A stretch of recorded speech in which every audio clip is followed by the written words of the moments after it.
Welcome to this Zentangle Quickie. My name is Heather Hartwick Gladden. I'm a certified Zentangle teacher, and today we're going to take a look at the Zentangle Original Tangle Hollis.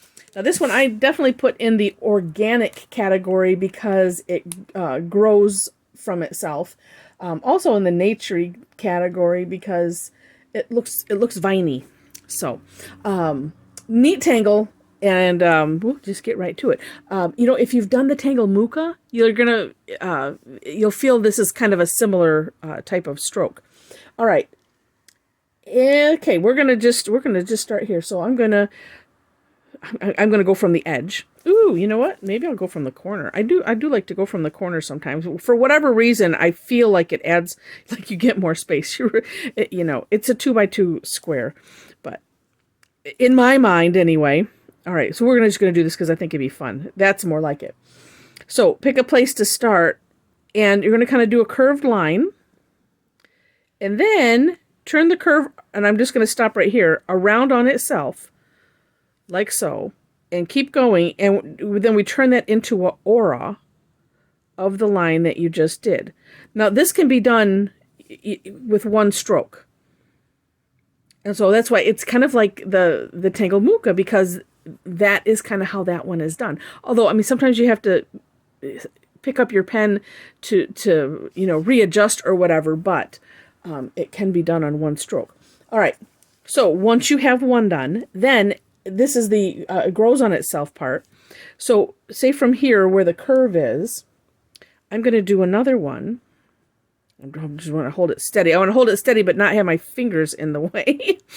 Okay. So... and then this is where I usually have to hesitate for 20 minutes. Just kidding. I'm not going to do that here to you. All right. So coming like out of this curve, I'm going to make another curve over here. And it also helps if you go slow. And then as you notice, so I started here coming out and then coming back under for that aura. And then we're going to aura the rest of this line. Okay. Then we're just going to do another one. So going in the opposite direction again, coming from this one.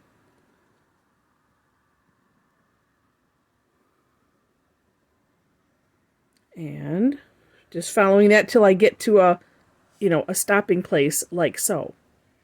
And then you can keep going and alternating, but also you can... and I always have to take a couple looks at this. You can have it grow off in different directions. You could also, so say I started this in the middle of a larger piece. You could, start from here and go in another direction. In the description section, I will be putting a link to Rick and Maria's video where they show this one. Also, I believe that there'll be links for more inspiration, so that way you can see it right from their hands. I always like to share stuff from the creator of, or the originator of whatever tangle, just so that way you can see it. But I know that there's at least a video with this on it, and with one addition, which I'll share in a minute. So if you wanted to add on, this is where I always would run into trouble, but it's the same idea, where it's like, oh, I'm coming off of this curve, so I'm just going to start here. And my only issue with myself is that I just think too long about it. And then you can come back like this. So on any of them, and they could be different sizes. So like this. And then just, continuing that aura until you come to essentially a roadblock, or a line block, if you will, like so. So you can just have a lot of fun with this, and yeah, it's really, really neat. Once you get the hang of it, then it just seems to flow really well. All right, so shading on this. Oh, and also I wanted to point out on my step out. And I believe on Zentangle's one also, because that's gave me the reason it made me think, maybe there's a reason to put arrows. And that is because, like we're starting on the outside what would be the outside, coming up around, going around, coming back in on the inside. It gives you the flow of the stroke. And there's some tangles, other ones too, that where they'll put little arrows just to kind of help guide your pen. And it does help. So that's why those little arrows are there. Now, if you wanted to do some shading, you can put some shading right where these kind of go under. That's one nice way to shade. And just having it kind of go up that piece. And then, you know, we might as well just come right here from the bottom, because that kind of, it would be the same as those other ones, right? Okay. And then, you know, I suppose if you wanted to add some, you know, maybe at the tip, I'm just using what's left on my tortillon every once in a while. It's good to do that. You know, and the shading, you don't have to do. It adds some neat depth and, you know, some life to it. But at the same time, sometimes it's really nice to have just a, you know, have it just be flat, and that's okay too. Now, I did want to add one thing, because I know in the one video, because I had to watch that video to get a different tangle that I did not too long ago called Moon Pie. And Moon Pie is a tangle that fits into any corner or crevice. And so, and I think Maria had come up with this, she camed it up with this one. Some days. And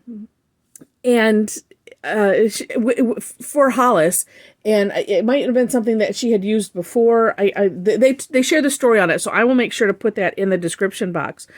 But for instance, this one, it could come right here, and I'll just do one really quick, just so that way you kind of get the idea. If you have not seen that tangle, we do two little auras. This is just a little bonus feature here. Two little sets of aura'd curved lines filling in from the first one down, you know, into that crevice. Then we'll just do some little lines here. And that one was a little thin, so I'm going to use that first one to fill in. We fill in every other one.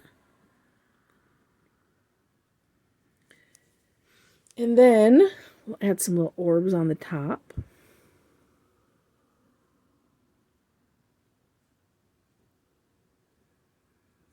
And then we will aura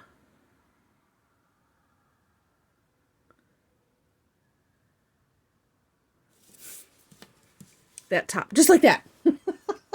Oh, and actually, yeah, because in the Moon Pie video, I at the very ending box on my step out, I put Hollis, and then I used the Moon Pie in there, so that way you could see it. And so now I have completed the circle and done Hollis, added Moon Pie in there. I will put a link to the Moon Pie video in the description box, so that way you can see it. But it's just kind of adds a neat little flair. So, you know, I could put one up here, and you can do other things with this as well. You don't have to do anything with it.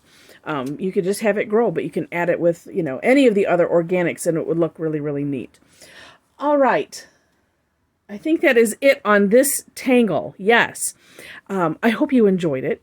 And if you did, would love to have a thumbs up. The likes are great. Subscriptions are fantastic as well. If you haven't subscribed to the channel and you like what I've done, you'd like to see more, like to support me, would love to have you click the subscription box and subscribe to the channel. And then also you hit the notification bell next to it, so that way you can determine how you want to be notified, if you want to be notified at all. And let's see, also in the description section, you will find links to connect with me. So if you liked my style of teaching and want to join me for an online session, I do both paid and free classes.